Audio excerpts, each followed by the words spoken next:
సమయపాలన. సుప్రసిద్ధ పండితుడు రాధా మనోహరుడికి ఆ రోజు సాయంకాలం పారుపల్లి జమీందారు అధ్యక్షతలో సన్మానం. ఆయన సభికులకు సందేశాత్మకమైన కవితను వినిపించాలని తీవ్రంగా ఆలోచించాడు.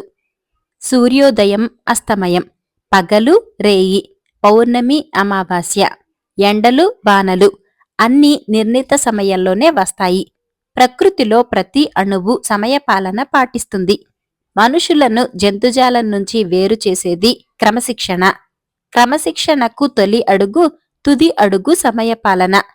ప్రగతిని కోరే ప్రతి మనిషికి సమయపాలన శ్వాస కావాలి అని అర్థం వచ్చేలా ఒక పద్యం రచించి పదే పదే రాగయుక్తంగా మననం చేయసాగాడు. ఆ రోజు మధ్యాహ్నం జమీందారు ఎంట సుష్టుగా భోజనం చేసి కాస్త ఎక్కువసేపు నిద్రపోవటంతో సన్మాన సభకు కొద్దిగా ఆలస్యంగా బయలుదేరవలసి వచ్చింది.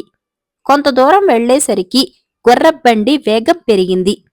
ఆ వేగానికి తట్టుకోలేక బండి వేగం కాస్త తగ్గించమన్నాడు పండితుడు. సభకు ఇప్పటికే ఆలస్యమైంది, ఇంకా చాలా దూరం వెళ్ళాలి అన్నాడు బండి తోలేవాడు. సభకు 10 నిమిషాలు ఆలస్యమవుతుంది కదా అని 10 సంవత్సరాలు ముందుగానే వెళ్లిపోవటం భావ్యం కాదు కదా అన్నాడు పండితుడు. ఆ మాటకు బండివాడు చిన్నగా నవ్వి బండి వేగాన్ని తగ్గించాడు.